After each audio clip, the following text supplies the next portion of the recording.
ನಮಸ್ಕಾರ ವೀಕ್ಷಕರೇ, Yenepoya deem to be university ಅರ್ಪಿಸುವ ಎನ್ ಆರೋಗ್ಯ ವಿಶೇಷ ವೈದ್ಯಕೀಯ ಸಂವಾದ ಕಾರ್ಯಕ್ರಮಕ್ಕೆ ಸ್ವಾಗತ. ನಾನು ನಿಖಿತಾ ಪೂಜಾರಿ. ವೀಕ್ಷಕರೇ, ಕಣ್ಣು ಮಾನವನ ದೇಹದ ಅಂಗಾಂಗಗಳಲ್ಲಿ ಒಂದು ಪ್ರಮುಖವಾದಂತಹ ಅಂಗ.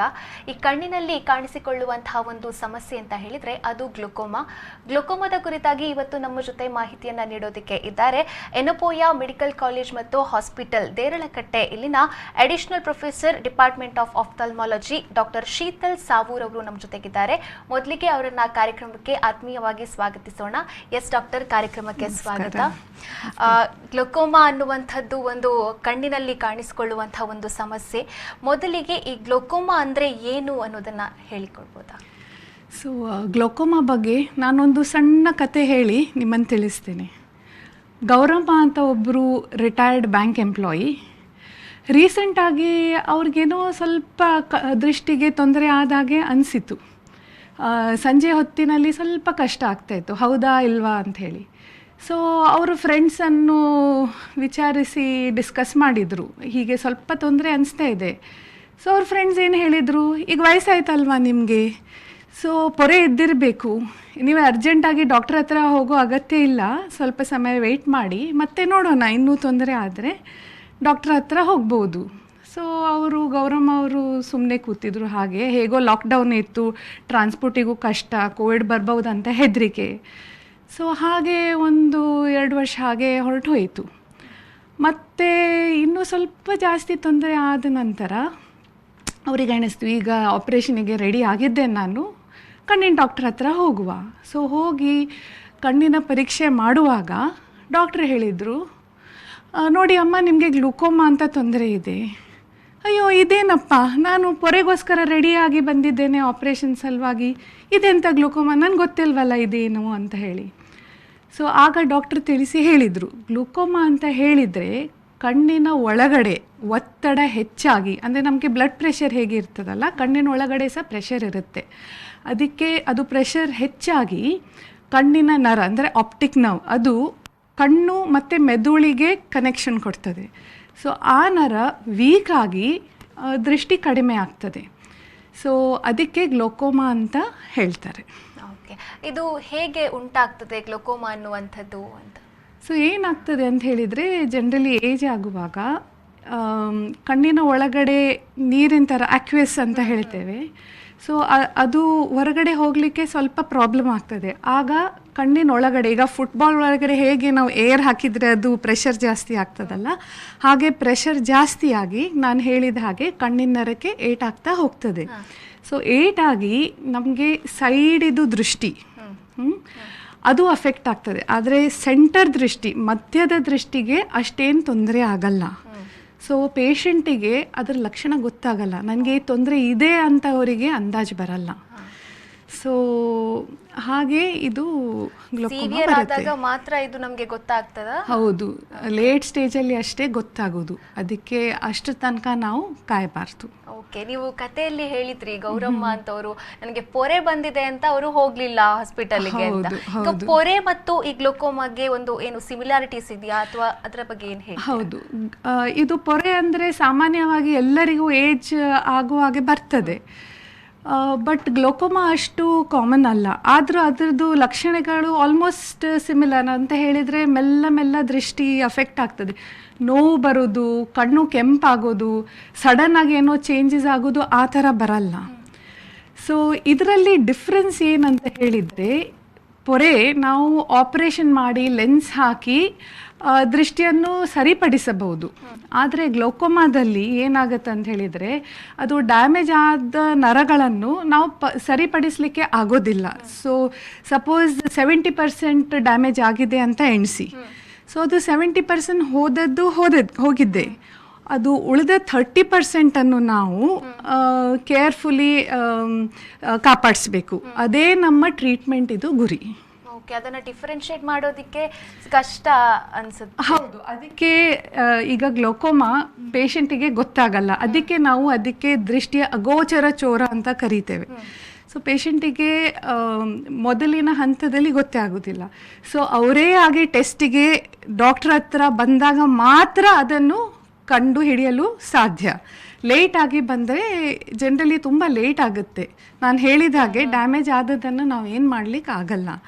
ಸೊ ನಾವು ಹೇಗೆ ಡಯಾಗ್ನೋಸ್ ಮಾಡ್ತೇವೆ? ಸೊ ನಾನು ಹೇಳಿದ ಹಾಗೆ ಕಣ್ಣಿನ ಒಳಗಡೆ ಒತ್ತಡ ಹೆಚ್ಚಾಗುತ್ತೆ. ಸೊ ಅದಕ್ಕೆ ಒಂದು ಸಿಂಪಲ್ ವಿಧಾನದ ಮೂಲಕ ಟೆಸ್ಟ್ ಮಾಡ್ಬೋದು. ಟೋನೋಮೆಟ್ರಿ ಅಂತ ಹೇಳ್ತೇವೆ. ಕಣ್ಣಿನ ಪ್ರೆಷರ್ ನಾರ್ಮಲಿ 20ಕ್ಕಿಂತ ಕಡಿಮೆ ಇರುತ್ತೆ. ಸೊ ಅದು ಈ ಟೆಸ್ಟ್ ಮೂಲಕ ಪ್ರೆಷರ್ ಜಾಸ್ತಿ ಆಗಿದೆ ಅಂತ ಹಾರ್ಡ್ಲಿ 2 ಮಿನಿಟ್ಸ್ ಆಗುತ್ತೆ ಟೆಸ್ಟಿಗೆ. ನಾವು ಅನೆಸ್ಥೆಟಿಕ್ ಡ್ರಾಪ್ಸ್ ಹಾಕ್ತೇವೆ. ಪೇಷಂಟಿಗೆ ಏನೂ ಗೊತ್ತಾಗಲ್ಲ, ನೋವು ಆಗಲ್ಲ. ನಮಗೆ ಅದೇ ಹೆದರಿಕೆ ಅಲ್ವಾ, ಡಾಕ್ಟ್ರ್ ಹತ್ರ ಹೋದರೆ ಅವ್ರು ನೋವು ಮಾಡ್ತಾರಂತ ಹೇಳಿ. ಇದಕ್ಕೇನು ನೋವು ಆಗಲ್ಲ. ತುಂಬಾ ಜನ ಅದಕ್ಕೋಸ್ಕರನೇ ಹೋಗಲ್ಲ. ಹೌದು. ಇನ್ನೊಂದು ಇಂಪಾರ್ಟೆಂಟ್ ಟೆಸ್ಟ್ ಇದೆ. ಈಗ ನಾನು ಹೇಳಿದ್ದಲ್ಲ, ವಿಜುವಲ್ ಫೀಲ್ಡ್ ಅಂತ ಹೇಳಿದರೆ ಅಕ್ಕಪಕ್ಕದ ದೃಷ್ಟಿ ಹೋಗುತ್ತೆ. ಸೊ ಅದನ್ನು ಡಿಟೆಕ್ಟ್ ಮಾಡಲು ಒಂದು ಕಂಪ್ಯೂಟರ್ ಮೂಲಕ ಒಂದು ಟೆಸ್ಟ್ ಇರುತ್ತೆ. ಒಂದು 20 ನಿಮಿಷ ಬೇಕು ಅದಕ್ಕೆ ಟೆಸ್ಟ್ ಆಗಲಿಕ್ಕೆ. ಸೊ ಅದರಲ್ಲಿ ಎಷ್ಟು ಅಡ್ವಾನ್ಸ್ ಆಗಿ ನಮ್ಮ ನರವನ್ನು ಅದು ಅಫೆಕ್ಟ್ ಮಾಡಿದೆ ಅಂತ ಗೊತ್ತಾಗುತ್ತೆ. ಮತ್ತು ಥರ್ಡ್ ಟೆಸ್ಟ್ ಅಂತ ಹೇಳಿದರೆ ನಮ್ಮ ಕಣ್ಣಿನ ಒಳಗಡೆ ನರ ಇರುತ್ತಲ್ವ, ಅದಕ್ಕೆ ಎಷ್ಟು ಏಟ್ ಆಗಿದೆ ಅಂತ ನಾವು ಒಂದು ಆಫ್ಥಾಲ್ಮೋಸ್ಕೋಪ್ ಅದ್ರ ಮೂಲಕ ಕಂಡು ಹಿಡಿತೇವೆ. ಸೊ ಇದೆಲ್ಲ ನಮಗೆ ಪಾಸಿಟಿವ್ ಆಗಿ ಬಂದರೆ ಗ್ಲೋಕೋಮಾ ಇದೆ ಅಂತ ನಮಗೆ ಗೊತ್ತಾಗುತ್ತೆ.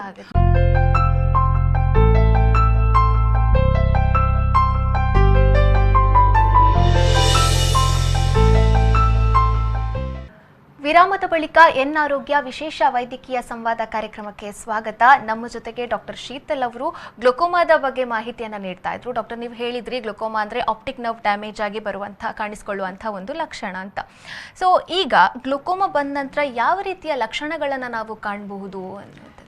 ಸೊ ಗ್ಲೋಕೋಮಾದಲ್ಲಿ ನಮಗೆ ಇಂಪಾರ್ಟೆಂಟ್ ಆಗಿ ಏನು ತಿಳ್ಕೊಳ್ಬೇಕಂತ ಹೇಳಿದರೆ, ಅದಕ್ಕೆ ಯಾವ ಸಿಂಪ್ಟಮ್ಸು ಇನಿಷಿಯಲ್ ಸ್ಟೇಜಲ್ಲಿ ಇರೋದಿಲ್ಲ. ಸೊ ಕಣ್ಣು ಕೆಂಪಾಗೋದಿಲ್ಲ, ನೋವು ಬರಲ್ಲ, ತಲೆನೋವು ಬರಲ್ಲ, ಯಾವ ರೀತಿಯೂ ತೊಂದರೆ ಬರಲ್ಲ. ಸೊ ನಮಗೆ ಅದು ಇದೆ ಅಂತ ಹೇಳಿ ಗೊತ್ತೇ ಆಗೋದಿಲ್ಲ. ಸೊ ಲೇಟ್ ಸ್ಟೇಜಸಲ್ಲಿ ನಮಗೆ ಸೈಡಿದು ದೃಷ್ಟಿ ಅಂದರೆ ಪೆರಿಫೆರಲ್ ಫೀಲ್ಡ್ ಆಫ್ ವಿಷನ್ ಅಂತ ಹೇಳ್ತೇವೆ, ಅದರಲ್ಲಿ ತೊಂದರೆ ಬರುತ್ತೆ. ಸೊ ನಾವು ಎಸ್ಪೆಷಲಿ ಈವ್ನಿಂಗ್ ಸಂಜೆ ಟೈಮಿಗೆ ನಡೆಯುವಾಗ ನಮಗೆ ಕತ್ತಲೆಯಲ್ಲಿ ಸ್ವಲ್ಪ ಕಷ್ಟ ಆಗ್ಬೋದು. ಅಥವಾ ಸ್ವಲ್ಪ ಏಜ್ ಆದವರಿಗೆ ಸಡನ್ಲಿ ಅವರಿಗೆ ಫಾಲ್ಸ್ ಅಂತ ಹೇಳಿದರೆ ಬೀಳುವ ಚಾನ್ಸ್ ಇರುತ್ತೆ. ಯಾಕಂತ ಹೇಳಿದರೆ ಅವರಿಗೆ ಗೊತ್ತಾಗಲ್ಲ ಸೈಡಿಗೆ ಕಾಣ್ತಾ ಇಲ್ಲ ಅಂತ ಹೇಳಿ. ನಡುವಿನ ದೃಷ್ಟಿಗೆ ಏನಾಗಿರಲ್ಲ, ಎಂಡ್ ತನಕ ಅದು ಟ್ಯೂಬ್ಯುಲರ್ ವಿಷನ್ ಅಂತ ಹೇಳ್ತೇವೆ. ಸೊ ಎಂಡ್ ತನಕ ಸೆಂಟ್ರ್ ವಿಷನ್ ಚೆನ್ನಾಗಿರುತ್ತೆ. ಸೊ ಪೇಷಂಟಿಗೆ ಡಾಕ್ಟ್ರಿಗೆ ಕನ್ವಿನ್ಸ್ ಮಾಡಲಿಕ್ಕೆ ಅಂದರೆ ನಿಮಗೆ ಈ ತೊಂದರೆ ಇದೆ ಅಂತ ಹೇಳಿ ನಮಗೆ ಕನ್ವಿನ್ಸ್ ಮಾಡಲಿಕ್ಕೆ ತುಂಬ ಕಷ್ಟ. ಅವ್ರು ಹೇಳಿದ್ರೆ ನಮ್ಗೆ ಏನಾಗೋದಿಲ್ಲ, ನೀವು ಹೇಗೆ ಹೇಳ್ತೀರಿ ನನಗೆ ಆ ತೊಂದರೆ ಉಂಟು. ಸೊ ಹಾಗೆ ಆಗ್ತದೆ. ಈಗ ಈ ಒಂದು ಗ್ಲೋಕೋಮಾ ಅನ್ನುವಂಥದ್ದು ಯಾವ ಏಜಲ್ಲಿ ಕಾಣಿಸ್ಕೊಳ್ಳುತ್ತೆ? ಅಂದರೆ ಮಕ್ಕಳಿಗೆ ಏನಾದರೂ ಕಾಣಿಸ್ಕೊಳ್ಳುತ್ತಾ ಅಥವಾ ಏಜ್ ಪೀಪಲ್ಗೆ ಕಾಣಿಸ್ಕೊಳ್ಳುತ್ತಾ? ಹೆಚ್ಚಿನ ಅಂಶ ಏಜ್ ಹೆಚ್ಚು ಆದಾಗ ಅಂದರೆ 40 ಇಯರ್ಸ್, ನಮ್ಮ 40 ವರ್ಷಕ್ಕಿಂತ ಮೇಲಿದ್ದವರಿಗೆ ಅದು ಬರುವ ಚಾನ್ಸ್ ಹೆಚ್ಚಿರುತ್ತೆ. ಸೊ ಏಜ್ ಹೇಗೆ ಜಾಸ್ತಿ ಆಗುತ್ತಲ್ಲ, ರಿಸ್ಕು ಅಷ್ಟೇ ಜಾಸ್ತಿ ಆಗುತ್ತೆ. ಮಕ್ಕಳಲ್ಲಿ ಬರಲ್ಲ ಅಂತ ಹಾಗೇನಿಲ್ಲ, ಬರಬಹುದು, ಬಟ್ ಚಾನ್ಸಸ್ ತುಂಬ ಕಡಿಮೆ ಮಕ್ಕಳಲ್ಲಿ. ಹೌದು. ಸೊ ಬೇರೆ ರಿಸ್ಕ್ ಫ್ಯಾಕ್ಟರ್ಸು ಇದ್ದಾವೆ ಇದಕ್ಕೆ. ಸೊ ಶುಗರ್ ತೊಂದರೆ ಅಥವಾ BP ಕಾಯಿಲೆ ಇದ್ದವರಿಗೆ ಇದು ಬರುವ ಚಾನ್ಸ್ ಸ್ವಲ್ಪ ಹೆಚ್ಚಾಗಿದೆ. ಹಾಗೂ ಥೈರಾಯ್ಡ್ ಪ್ರಾಬ್ಲಮ್ಮು. ಮತ್ತು ಎಷ್ಟೋ ಸಲ ಸ್ಟೀರಾಯ್ಡ್ ಐ ಡ್ರಾಪ್ಸ್, ಈಗ ಫಾರ್ಮಸಿಗೆ ಹೋದರೆ ಅವರು ವಿದೌಟ್ ಪ್ರಿಸ್ಕ್ರಿಪ್ಷನ್ ಫಾರ್ಮಸಿಸ್ಟ್ ಕೆಲವೊಮ್ಮೆ ಡ್ರಾಪ್ಸ್ ಕೊಡ್ತಾರೆ. ಪೇಷಂಟಿಗೆ ಹಾಕಿದರೆ ಅದು ತುಂಬ ಒಳ್ಳೆ ಅನಿಸ್ತದೆ. ಸೊ ಅವರಷ್ಟಕ್ಕೆ ಹಾಕ್ತಾ ಹೋಗ್ತಾರೆ. ಸೊ ಅದರ ಸೈಡ್ ಎಫೆಕ್ಟ್ ಆಗಿ ಸಹ ಗ್ಲೋಕೋಮಾ ಬರಬಹುದು. ಮತ್ತು ಯಾವಾಗಾದರೂ ಮುಂಚೆ ಕಣ್ಣಿಗೆ ಏಟ್ ಆಗಿರ್ಬೋದು. ಸೊ ಆ ಏಟಿನಿಂದ ಸಹ ಗ್ಲೋಕೋಮಾ ಬರಬಹುದು. ಸೊ ಇಷ್ಟೆಲ್ಲ ರಿಸ್ಕ್ ಫ್ಯಾಕ್ಟರ್ಸ್ಗಳಿವೆ. ಇದು ಹೆರಿಡಿಟ್ರಿ ಅಂದರೆ ವಂಶ ಪಾರಂಪರಿಕವಾಗಿ ಬರುವ ಚಾನ್ಸಸ್ ಇರುತ್ತಾ? ಹೌದು. ಇನ್ಫ್ಯಾಕ್ಟ್ ಅದು ಸಹ ಒಂದು ಇಂಪಾರ್ಟೆಂಟ್ ರಿಸ್ಕ್ ಫ್ಯಾಕ್ಟರ್, ಅನುವಂಶಿಯಾಗಿ ಬರಬಹುದು. ಈಗ ಸಪೋಸ್ ನನಗೆ ಈ ತೊಂದರೆ ಇದ್ದರೆ ನನ್ನ ಅಣ್ಣ ತಮ್ಮಂದಿರಿಗೆ, ಅಕ್ಕ ತಂಗಿಯರಿಗೆ ಬರುವ ಚಾನ್ಸ್ ಹೆಚ್ಚು, ನನ್ನ ಮಕ್ಕಳಿಗೆ ಬರುವ ಚಾನ್ಸ್ ಹೆಚ್ಚು. ಸೊ ಏನಾದರೂ ನನಗೆ ಬಂದರೆ ನಾನು ಎಲ್ಲರಿಗೂ ಹೇಳಬೇಕು, ನೀವು ಸಹ ಹೋಗಿ ಟೆಸ್ಟ್ ಮಾಡಿಸಿ, ನಿಮಗೆ ಬರುವ ಚಾನ್ಸ್ ತುಂಬ ಇದೆ ಅಂತ ಹೇಳಿ. ಓಕೆ ಡಾಕ್ಟರ್, ನೀವು ಹೇಳಿದ್ರಿ ಸಾಮಾನ್ಯವಾಗಿ ಇದು ಸಿಂಪ್ಟಮ್ಸನ್ನು ತೋರಿಸೋದಿಲ್ಲ ಅಂತ. ಈಗ ಹಾಸ್ಪಿಟಲ್ಗೆ ಹೋಗದೆ ತುಂಬ ರೇರ್, ನಮಗೇನು ನಾವು ಹುಷಾರಿದ್ರೆ ಯಾಕೆ ಹೋಗಬೇಕು ಅಂತ ಈಗ ಕೂತ್ಕೊಳ್ಳೋರೆ ಜಾಸ್ತಿ ಇರ್ತಾರೆ. ಈಗ ಕಣ್ಣು ಗ್ಲುಕೋಮಾ ಇದೆ ಅಂತ ಗೊತ್ತಿಲ್ಲದೆ ಹಾಸ್ಪಿಟಲ್ಗೆ ಹೋಗಲ್ಲ ತುಂಬ ಜನ. ಅದ್ರ ಬಗ್ಗೆ ಏನು ಹೇಳ್ತೀರಾ? ಸಾಮಾನ್ಯವಾಗಿ ಯಾವ ಒಂದು ಟೈಮಲ್ಲಿ ಹಾಸ್ಪಿಟಲ್ಗೆ ಹೋಗ್ತಾ ಇರಬೇಕು ಅಂತ? ಓಕೆ, ಸೊ ಅದಕ್ಕೆ ದೇವರು ಆಫ್ಥಲ್ಮಾಲಜಿಸ್ಟ್ ಕಣ್ಣಿನ ಡಾಕ್ಟರ್ಗಳಿಗೆ ಒಂದು ಒಳ್ಳೆ ಅವಕಾಶ ಕೊಟ್ಟಿದ್ದಾರೆ. ಯೂಶಲಿ 40 ವರ್ಷ ಆಗುವಾಗ ಎಲ್ಲರಿಗೂ ಅದು ನಿಯರ್ ವಿಷನ್ ಪ್ರಾಬ್ಲಮ್ ಬರ್ತದೆ. ಸೊ ಅದಕ್ಕಾದರೂ ಅವರು ಬಂದೇ ಬರ್ತಾರೆ ಹಾಸ್ಪಿಟ್ಲಲ್ಲಿ. ಸೊ ಆ ಟೈಮಲ್ಲಿ ನಾವು ಅದು ಅವಕಾಶವನ್ನು ಉಪಯೋಗಿಸಿ ಇದು ಸ್ಕ್ರೀನಿಂಗ್ ಮಾಡಬೇಕು. ಅಲ್ಲದೆ ಈಗ ಅದಕ್ಕೆ ನಾವು ಈ ಥರ ಪ್ರೋಗ್ರಾಮ್ಸ್ ಎಲ್ಲ ಕಂಡಕ್ಟ್ ಮಾಡ್ತಾ ಇದ್ದೇವೆ. ಅಂದರೆ ಅವೇರ್ನೆಸ್ ಕ್ರಿಯೇಟ್ ಮಾಡಲಿಕ್ಕೆ ನ್ಯೂಸ್ ಪೇಪರ್, ಮೀಡಿಯಾ ಅದರಲ್ಲೆಲ್ಲ. ಅಂದರೆ ಅವರಿಗೆ ಗೊತ್ತಾಗಬೇಕು, ಅವೇರ್ನೆಸ್ ಕ್ರಿಯೇಟ್ ಆಗಬೇಕು, ಮತ್ತು ಅವರಾಗಿ ಡಾಕ್ಟರ್ ಹತ್ರ ಬಂದು ಕೇಳಬೇಕು ನಮಗೆ ಸ್ಕ್ರೀನಿಂಗ್ ಬೇಕು ಅಂತ ಹೇಳಿ. ಸೊ ಆ ರೀತಿಯಲ್ಲಿ ಅವೇರ್ನೆಸ್ ಹೆಚ್ಚು ಉಂಟು ಮಾಡಬೇಕಾಗ್ತದೆ. ಈಗ ಕ್ರಿಟಿಕಲ್ ಕಂಡೀಷನ್ ಅಂತ ಬಂದಾಗ ಗ್ಲುಕೋಮಾದಲ್ಲಿ ಕ್ರಿಟಿಕಲ್ ಕಂಡೀಷನಲ್ಲಿ ಯಾವ ಒಂದು ಸ್ಟೇಜ್ವರೆಗೂ ಅದು ಹೋಗುತ್ತೆ ಅನ್ನುವಂಥದ್ದು ಒಂದು ಕ್ರಿಟಿಕಲ್ ಕಂಡೀಷನ್ಸ್ ತುಂಬ ಕ್ರಿಟಿಕಲ್ ಅಂತ ಹೇಳಿದರೆ ಅಂಧತ್ವ ಬರುತ್ತೆ. ಬಟ್ ಇದು ತುಂಬ ಸ್ಲೋ ಡಿಸೀಸ್. ಅದು ಒಂದು ಲೆಕ್ಕದಲ್ಲಿ ಒಳ್ಳೆಯದು, ಒಂದು ಲೆಕ್ಕದಲ್ಲಿ ಅದು ಕಷ್ಟ, ನಮಗೆ ಡಾಕ್ಟರ್ಗಳಿಗೆ ಕಷ್ಟ. ಒಳ್ಳೆ ಅಂತ ಹೇಳಿದರೆ ಪೇಷಂಟಿಗೆ ಎಷ್ಟೋ ವರ್ಷ ಆಗೋ ತನಕ ಸಂಪೂರ್ಣ ಅಂಧತ್ವ ಬರಲ್ಲ. ಸೆಂಟರ್ ವಿಷನ್ ಮಾತ್ರ ಸರಿಯಾಗಿರುತ್ತೆ, ಸೈಡಿದು ವಿಷನ್ ಹೋಗುತ್ತೆ, ಬಟ್ ಅಟ್ಲೀಸ್ಟ್ ಅವರು ರುಟೀನ್ ಆಕ್ಟಿವಿಟೀಸನ್ನು ಮಾಡಬಹುದು. ಬಟ್ ತುಂಬ ಲೇಟ್ ಅಂತ ಹೇಳಿದರೆ ಕಂಪ್ಲೀಟ್ ಬ್ಲೈಂಡ್ನೆಸ್ಸು ಆಗ್ಬೋದು. ಯಾವ ಒಂದು ಚಿಕಿತ್ಸೆಯೂ ವರ್ಕ್ ಆಗೋದಿಲ್ಲ, ತುಂಬ ಎಂಡ್ ಸ್ಟೇಜಲ್ಲಿ ಆಗಲ್ಲ. ಇನಿಷಿಯಲಿ ಒಳ್ಳೆ ಮದ್ದುಗಳಿವೆ. ಸೊ ಬೇಗ ನಾವು ಕಂಡುಹಿಡಿದ್ರೆ ಒಳ್ಳೆ ಐ ಡ್ರಾಪ್ಸ್ ಮೂಲಕ, ಅಂದರೆ ಅದು ತುಂಬ ಕನ್ವೀನಿಯೆಂಟ್ ಡೋಸೇಜ್, ದಿವಸಕ್ಕೆ 1 ಸಲ 2 ಸಲ ಹಾಕಿದರೆ ನಾವು ಆ ಪ್ರೆಷರನ್ನು ಕಂಟ್ರೋಲ್ ಮಾಡ್ಬೋದು. ಎಷ್ಟೋ ವರ್ಷ ಅದನ್ನು ಕಂಟ್ರೋಲಲ್ಲಿ ಇದ್ದರೆ ಅಟ್ಲೀಸ್ಟ್ ಅನಗತ್ಯ ಅಂಧತ್ವವನ್ನು ನಾವು ಪ್ರಿವೆಂಟ್ ಮಾಡ್ಬೋದು. ಸೊ 1 ಡ್ರಾಪ್ಸ್ ಅದರಲ್ಲಿ ಕಂಟ್ರೋಲ್ ಬರಲಿಲ್ಲ ಅಂತ ಹೇಳಿದರೆ 2 ಡ್ರಾಪ್ಸ್ 3 ಡ್ರಾಪ್ಸ್ ಹಾಗೆ ಟ್ರೈ ಮಾಡ್ಬೋದು. ಮತ್ತು ಇನ್ನೂ ಸ್ವಲ್ಪ ಅಡ್ವಾನ್ಸ್ ಸ್ಟೇಜಲ್ಲಿ ಕೆಲವೊಮ್ಮೆ ಲೇಸರ್ ಮಾಡ್ಬೋದು.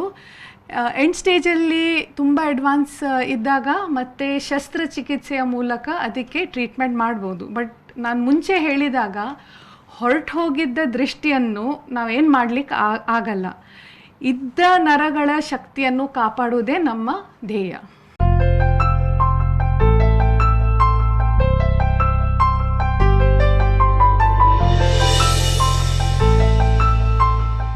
ವಿರಾಮದ ಬಳಿಕ ಎನ್ ಆರೋಗ್ಯ ವಿಶೇಷ ವೈದ್ಯಕೀಯ ಸಂವಾದ ಕಾರ್ಯಕ್ರಮಕ್ಕೆ ಸ್ವಾಗತ. ನಾವು ಗ್ಲುಕೋಮಾ ಬಗ್ಗೆ ಮಾತಾಡ್ತಾ ಇದ್ವಿ, ಡಾಕ್ಟರ್ ಮಾಹಿತಿಯನ್ನು ನೀಡ್ತಾ ಇದ್ರು. ನೀವು ಹೇಳಿದ್ರಿ ಡ್ರಾಪ್ಸ್ ಕೊಡ್ತೀವಿ ಟ್ರೀಟ್ಮೆಂಟ್ಗೆ ಅಂತ ಹೇಳಿದ್ರಿ. ಈ ಡ್ರಾಪ್ಸಿಂದ ಏನಾದರೂ ಸೈಡ್ ಎಫೆಕ್ಟ್ಸ್ ಇದೆಯಾ ಅನ್ನುವಂಥದ್ದು? ಇಲ್ಲ, ಈಗ ಎಷ್ಟು ಒಳ್ಳೆ ಡ್ರಾಪ್ಸ್ ಇದೆ ಅಂತ ಹೇಳಿದರೆ ಹೆಚ್ಚಿನ ಅಂಶ ಯಾವುದು ಸೈಡ್ ಇಫೆಕ್ಟ್ಸ್ ಕಂಡು ಬರೋದಿಲ್ಲ. ಅಷ್ಟೇ ಅಲ್ಲ, ತುಂಬ ಕನ್ವೀನಿಯೆಂಟ್ ಡೋಸಿಂಗ್ ಅಂತ ಹೇಳಿದರೆ ಆಡ್ಲಿ ದಿವ್ಸಕ್ಕೆ 1 ಸಲ ರಾತ್ರಿ ನೀವು ಡ್ರಾಪ್ಸ್ ಹಾಕಿದರೆ ಎಷ್ಟೋ ಜನರಿಗೆ ಅಷ್ಟೇ ಸಾಕಾಗ್ತದೆ. ಒಂದು ವೇಳೆ ಅದು ಕಂಡೀಷನ್ ಹತೋಟಿಯಲ್ಲಿ ಬರಲಿಲ್ಲ ಅಂತ ಹೇಳಿದರೆ ನಾವು 2 ನಮೂನೆ ಡ್ರಾಪ್ಸ್ ಕೊಡ್ಬೋದು ಅಥವಾ 3 ನಮೂನೆ ಡ್ರಾಪ್ಸ್ ಕೊಡ್ಬೋದು. ಸೊ ಅಷ್ಟು ಸಾಕಾಗಲಿಲ್ಲ ಅಂತ ಹೇಳಿದರೆ ಮತ್ತೆ ಶಸ್ತ್ರಚಿಕಿತ್ಸೆ ಮೂಲಕ ಅವರಿಗೆ ಪ್ರೆಷರ್ ಕಂಟ್ರೋಲ್ ಮಾಡಬೇಕಾಗ್ಬಹುದು. ಓಕೆ, ಟ್ರೀಟ್ಮೆಂಟ್ ಅಂತ ಬಂದಾಗ ಡ್ರಾಪ್ಸ್ ಮತ್ತು ಶಸ್ತ್ರಚಿಕಿತ್ಸೆ ಅಂತ ನೀವು ಹೇಳೋದು ಅಥವಾ ಬೇರೆ ಏನಾದರೂ ಇದೆಯಾ ಇದರಲ್ಲಿ? ಲೇಸರು ಮಾಡ್ಬೋದು. ಕೆಲವೊಮ್ಮೆ ಅದು ಮೈಲ್ಡ್ ಅಲ್ಲ, ಮಾಡ್ರೇಟ್ ಡಿಸೀಸಲ್ಲಿ ಕೆಲವೊಮ್ಮೆ ಮಾಡ್ಬೋದು. ಬಟ್ ಹೆಚ್ಚಿನ ಅಂಶ ನಾವು ಮೆಡಿಕಲ್ ಟ್ರೀಟ್ಮೆಂಟಲ್ಲಿ ಡ್ರಾಪ್ಸು ಅಥವಾ ಶಸ್ತ್ರಚಿಕಿತ್ಸೆ 2 ಮೇನ್ ಟೈಪ್ಸ್ ಆಫ್ ಟ್ರೀಟ್ಮೆಂಟ್ ಇದಕ್ಕೆ. ಸೊ ಈಗ ಹಾಸ್ಪಿಟಲ್ಗೆ ಎಲ್ಲರೂ ಹೋಗೋದೇ ತುಂಬ ಅಪರೂಪ, ಏನೋ ಅದು ಸಿಂಪ್ಟಮ್ಸ್ ಇಲ್ಲದೆ ಇದ್ರೆ ಯಾರೂ ಹೋಗೋದೇ ಇಲ್ಲ. ಈಗ ಇದಕ್ಕೆ ಬಂದರೆ ಗ್ಲುಕೋಮಾ ಅಂತ ಏನಾದರೂ ನಿಮಗೆ ಗೊತ್ತಾದ ನಂತರ ಒಂದು ಪೇಷಂಟ್ ಎಷ್ಟು ಬಾರಿ ಹಾಸ್ಪಿಟ್ಲಿಗೆ ಬರ್ತಾ ಇರಬೇಕಾಗುತ್ತೆ? ಸೊ ಈವನ್ ನಾರ್ಮಲ್ ಪರ್ಸನ್ ಅಂದರೆ ನಮಗೆ ಏನೂ ಪ್ರಾಬ್ಲಮ್ ಇರದೇ ಇದ್ದರೂ ಸಹ ಮಿನಿಮಮ್ 1 ಇಯರ್, ವರ್ಷಕ್ಕೊಮ್ಮೆ ನೀವು ಕಣ್ಣಿನ ಡಾಕ್ಟ್ರ್ ಹತ್ರ ಹೋಗಲೇಬೇಕು. ಮತ್ತು ಅವರು ಇದೆಲ್ಲ ಟೆಸ್ಟ್ ಮಾಡ್ತಾರೆ. 1 ಸಲ ಹೋದರೆ ಸಾಲದು, ಎವ್ರಿ ಇಯರ್ ಮಿನಿಮಮ್ ಹೋಗಲೇಬೇಕು. ಸೊ ನೀವು ನಿಮ್ಮ ಆ್ಯನಿವರ್ಸರಿ ಅಥವಾ ಬರ್ಡೇ ಏನಾದರೂ ಹಾಗೆ ನಿಮಗೆ ನೆನ್ಪು ಉಳಿಯುವ ಹಾಗೆ ಒಂದು ಡೇಟನ್ನು ಚೂಸ್ ಮಾಡಿ ನಿಯಮಿತವಾಗಿ ನೀವು ಐ ಟೆಸ್ಟಿಗೆ ಹೋಗ್ತಾ ಇರಬೇಕು ಅಂತ ಹೇಳಿ. ಈಗ ಗ್ಲುಕೋಮಾ ಅದು ಸಿಂಪ್ಟಮ್ಸ್ ಇಲ್ಲದಿರುವಂಥದ್ದು. ಕೆಲವೊಂದು ಸಲ ಏನಾಗ್ತದೆ ಅಂತ ಹೇಳಿದರೆ ಈಗ ನಮ್ಮ ಕಡೆ ಈಗ ಅಂದರೆ ಸಿಟಿಯಲ್ಲೆಲ್ಲ ಪರವಾಗಿಲ್ಲ, ಈಗ ಹಳ್ಳಿ ಸೈಡಲ್ಲಿ ಏನಾಗುತ್ತೆ ಅವಕ್ಕೆ ಅದನ್ನು ಗುಣ ಮಾಡ್ಬೋದು ಅಂತ ಹೇಳ್ತಾರೆ. ಈಗ ಬೇರೆ ದೊಡ್ಡ ಹಾಸ್ಪಿಟ್ಲಿಗೆ ಹೋಗಿ ತೋರಿಸೋದಿಲ್ಲ. ಸೊ ಅದರ ಬಗ್ಗೆ ನೀವೇನು ಹೇಳ್ತೀರಾ ಅನ್ನುವಂಥದ್ದು? ಸೊ ಗ್ಲುಕೋಮಾ ಟ್ರೀಟ್ಮೆಂಟ್ ಅದು 1 ಟೈಮ್ ಟ್ರೀಟ್ಮೆಂಟ್ ಅಲ್ಲ. ಈಗ ನಾವು ಶುಗರ್ ತೊಂದರೆ ಬಂದರೆ ಹೇಗೆ ಕಂಟಿನ್ಯೂ ಆಗಿ ನಾವು ಶುಗರ್ ಮಾತ್ರೆ ತಗೊಳ್ಳೇಬೇಕು, BP ಕಾಯಿಲೆ ಇದ್ದರೆ ನಾವು ಕಂಟಿನ್ಯೂ ಅದನ್ನು ಔಷಧಿಯನ್ನು ತಗೊಳ್ಳೇಬೇಕು. ಅದೇ ರೀತಿಯಲ್ಲಿ ಗ್ಲೋಕೋಮಾ ತೊಂದರೆ ಇದ್ದರೆ ನಾವು ಆ ಡ್ರಾಪ್ಸನ್ನು ಕಂಟಿನ್ಯೂ ಆಗಿ ತಗೊಳ್ಳೇಬೇಕು. ಸೊ ಮಧ್ಯದಲ್ಲಿ ಫಾಲೋ ಅಪ್ ಅಂದರೆ ಡಾಕ್ಟ್ರ್ ಹತ್ರ ಪ್ರೆಷರ್ ಚೆಕ್ ಮಾಡಿಸೋದು, ಅದು ಕಂಪ್ಯೂಟರ್ ಟೆಸ್ಟ್ ಮಾಡಿ ಎಷ್ಟು ವಿಜುವಲ್ ಫೀಲ್ಡ್ ಅದು ಪ್ರಾಬ್ಲಮ್ ಆಗಿದೆ ಅಂತ ನೋಡಬೇಕಾಗ್ತದೆ. ಸೊ ಫಾಲೋ ಅಪ್ ತುಂಬ ಇಂಪಾರ್ಟೆಂಟ್. ಮತ್ತು ನಿಮ್ಮಷ್ಟಕ್ಕೆ ನೀವು ಯಾವಾಗಲೂ ಡ್ರಾಪ್ಸ್ ನಿಲ್ಲಿಸಬಾರ್ದು. ಏನಾದರೂ ಒಂದು ವೇಳೆ ನಿಮ್ಮ ಡಾಕ್ಟ್ರ್ ಹೇಳಿದರೆ ಅಷ್ಟೇ ನಿಲ್ಲಿಸಬೇಕು. ಇಲ್ದಿದ್ರೆ ಏನಾಗುತ್ತೆ, ಅದು ಪ್ರೋಗ್ರೆಸ್ ಆಗ್ತಾ ಇದೆ ಅಂತ ನಿಮಗೆ ಗೊತ್ತಾಗೋದಿಲ್ಲ. ಸೊ ಅದಕ್ಕೋಸ್ಕರ ಫಾಲೋ ಅಪ್ ತುಂಬ ಇಂಪಾರ್ಟೆಂಟ್. ಅವ್ರು ಹೇಳಿದಾಗೆ ಈಗ ನಿಮಗೆ ಅಡ್ವಾನ್ಸ್ ಡಿಸೀಸ್ ಇದ್ದರೆ ನೀವು 6 ಮಂತ್ಸಿಗೆ ಒಮ್ಮೆ ಬರಬೇಕಾಗ್ಬೋದು, 3 ಮಂತ್ಸಿಗೆ ಒಮ್ಮೆ ಬರಬೇಕಾಗ್ಬೋದು. ಎಲ್ಲ ನಾರ್ಮಲ್ ಇದ್ದರೂ ಸಹ ಮಿನಿಮಮ್ ಒನ್ಸ್ ಅ ಇಯರ್ ನೀವು ಟೆಸ್ಟ್ ಮಾಡಿಸ್ಲೇಬೇಕಾಗ್ತದೆ. ನಾವು ಸ್ಕ್ರೀನಿಂಗ್ ಅಂತ ಹೇಳ್ತೇವೆ, ಮುಂಜಾಗ್ರತೆ ವಹಿಸಬೇಕು. ತಜ್ಞ ವೈದ್ಯರಲ್ಲಿ ಹೋಗಿ ಟೆಸ್ಟನ್ನು ಮಾಡಬೇಕು ಅಂತ ಹೇಳೋದು. ಐ ಸ್ಪೆಷಲಿಸ್ಟ್ ಹತ್ರನೇ ಹೋಗಬೇಕು. ಯಾಕಂತ ಹೇಳಿದರೆ ಈಗ ನಾವು ಕ್ವಾಕ್ಸ್ ಅಂತ ಹೇಳ್ತೇವಲ್ಲ, ಅವರು ಬೇರೆ ಬೇರೆ ಟೈಪ್ ಪ್ರಾಮಿಸ್ ಮಾಡ್ತಾರೆ. ಎಲ್ಲ ನಿಮ್ಮ ಹೊರಟೋಗಿದ್ದ ದೃಷ್ಟಿಯನ್ನು ನಾವೆಲ್ಲ ವಾಪಸ್ ಇದು ಮಾಡ್ತೇವೆ. ಯಾವುದು ಈ ಥರ ಮ್ಯಾಜಿಕ್ ಇರಲ್ಲ ಇದಕ್ಕೆ. ಸೊ ನೀವು ಅವರನ್ನು ನಂಬಿಕೊಂಡು ಅದು ಚೂರ್ಣ ಇದು ಅದು ತೊಗೊಂಡ್ರೆ ಮತ್ತೆ ನಮ್ಮ ಹತ್ರ ಬರುವಾಗ ಲಾಸ್ಟ್ ಸ್ಟೇಜಲ್ಲಿ ನಮ್ಮನ್ನು ಏನು ಮಾಡಲಿಕ್ಕೆ ಆಗಲ್ಲ. ನಾವು ನಿಮ್ಮ ದೃಷ್ಟಿಯ ಜವಾಬ್ದಾರಿಯನ್ನು ತಗೊಂಡು ಒಂದು ಅಕೌಂಟಬಿಲಿಟಿ ಇರ್ತದೆ. ಸೊ ಅದಕ್ಕೋಸ್ಕರ ನಾವು ಮನ್ಸು ಬಂದಂಗೆ ಟ್ರೀಟ್ಮೆಂಟ್ ಕೊಡಲ್ಲ. ಎವಿಡೆನ್ಸ್ ಬೇಸ್ಡ್ ಮೆಡಿಸಿನ್ ಅಂದರೆ ಅದು ರಿಸರ್ಚ್ ಆಗಿದ್ದು ಎವಿಡೆನ್ಸ್ ಇದ್ದ ಟ್ರೀಟ್ಮೆಂಟ್ ಮಾತ್ರ ನಾವು ಕೊಡ್ತೇವೆ. ಸೊ ಅದಕ್ಕೋಸ್ಕರ ನೀವು ನೇತ್ರ ತಜ್ಞರ ಹತ್ರವೇ ಈ ಕಾಯಿಲೆಗೋಸ್ಕರ ಹೋಗಬೇಕು. ಓಕೆ, ಇನ್ನು ಎನಪೋಯ ಹಾಸ್ಪಿಟಲಲ್ಲಿ ಈ ಒಂದು ಗ್ಲುಕೋಮಾಗೆ ಯಾವ ರೀತಿಯಾದಂತಹ ಟ್ರೀಟ್ಮೆಂಟ್ಗಳು ಲಭ್ಯ ಇರುತ್ತೆ ಅನ್ನುವಂಥದ್ದು? ಸೊ ನಮ್ಮ ಹಾಸ್ಪಿಟ್ಲಲ್ಲಿ ಅದಕ್ಕೆ ಬೇಕಾಗುವಂಥ ಎಲ್ಲ ಸೌಲಭ್ಯಗಳಿವೆ, ಎಲ್ಲ ವಿಧಾನಗಳಿವೆ. ಸೊ ಇದು ಪ್ರೆಷರ್ ಟೆಸ್ಟ್ ಮಾಡಲಿಕ್ಕೆ ಟೋನೋಮೆಟ್ರಿ ಅಂತ ಹೇಳ್ತೇವೆ, ಅದು ಇದೆ. ಮತ್ತು ವಿಜುವಲ್ ಫೀಲ್ಡ್, ಅಕ್ಕಪಕ್ಕದ ದೃಷ್ಟಿಯ ಬಗ್ಗೆ ನಮಗೆ ಮಾಹಿತಿ ಬೇಕಾಗುವಂಥ ಪೆರಿಮೆಟ್ರಿ, ಆ ಟೆಸ್ಟು ಇದೆ. ಮತ್ತು ಕಣ್ಣಿನ ನರದ ಸ್ಕ್ಯಾನ್ ಮಾಡಲಿಕ್ಕೆ OCT ಅಂತ ಹೇಳ್ತೇವೆ, ಅದು ಸಹ ಉಂಟು. ಸೊ ಮತ್ತು ಕೋವಿಡ್ ಪ್ರೋಟೋಕಾಲ್ ಎಲ್ಲ ನಾವು ಚೆನ್ನಾಗಿ ಫಾಲೋ ಮಾಡ್ತಾ ಇದ್ದೇವೆ. ಸೊ ಅದಕ್ಕೋಸ್ಕರ ಎಲ್ಲ ಸೌಲಭ್ಯಗಳು ಇವೆ, ಜನರು ಅದನ್ನು ಯೂಸ್ ಮಾಡ್ಕೋಬೋದು. ಸೊ ಡಾಕ್ಟರ್, ಇಷ್ಟೊತ್ತು ನಮಗೆ ಗ್ಲುಕೋಮಾದ ಬಗ್ಗೆ ಮಾಹಿತಿಯನ್ನು ನೀಡಿದ್ರಿ. ಸೊ ನಮ್ಮ ಕಣ್ಣಿನಲ್ಲಿ ಕಾಣಿಸ್ಕೊಳ್ಳುವಂಥ ಒಂದು ಡಿಸೀಸ್ ಇದು. ಸೊ ತುಂಬ ಜನರಿಗೆ ಇದ್ರ ಬಗ್ಗೆ ಗೊತ್ತಿರಲಿಲ್ಲ. ಇವಾಗ ನಿಮ್ಮ ಮಾಹಿತಿಯನ್ನು ಪಡ್ಕೊಂಡಾದರೂ ಅವರು ಟೆಸ್ಟ್ಗೆ ಬರ್ಬೋದು ಮುಂದೆ. So thank you so much doctor. Thank you. So ನೋಡಿದ್ರಲ್ವಾ ವೀಕ್ಷಕರೇ, ಗ್ಲುಕೋಮಾ ಅನ್ನುವಂತಹ ಡಿಸೀಸ್ ಯಾವ ರೀತಿ ಆಗಿರುತ್ತೆ, ಅದರಲ್ಲಿ ಸಿಂಪ್ಟಮ್ಸ್ ಏನೂ ಕಾಣಿಸ್ಕೊಳ್ಳೋದಿಲ್ಲ. ಆದರೂ ಕೂಡ ನಾವು ವರ್ಷಕ್ಕೆ ಒಂದು ಬಾರಿ ಹಾಸ್ಪಿಟಲ್ಗೆ ಹೋಗಿ ಚೆಕಪ್ಪನ್ನು ಮಾಡಿಸ್ಕೊಳ್ಳುವಂಥದ್ದು ಅದು ಮ್ಯಾಂಡೇಟರಿ ಅಂತ ಹೇಳ್ತಾ, ಇದಾಗಿತ್ತು ಈ ಹೊತ್ತಿನ ವಿಶೇಷತೆ. ನಿರಂತರ ಸುದ್ದಿ ಮಾಹಿತಿ ಮನೋರಂಜನೆಗಾಗಿ ನಮ್ಮ ಫೇಸ್ಬುಕ್ ಪೇಜ್ ಫಾಲೋ ಮಾಡಿ, ಯೂಟ್ಯೂಬ್ ಚಾನೆಲ್ ಸಬ್ಸ್ಕ್ರೈಬ್ ಮಾಡಿ.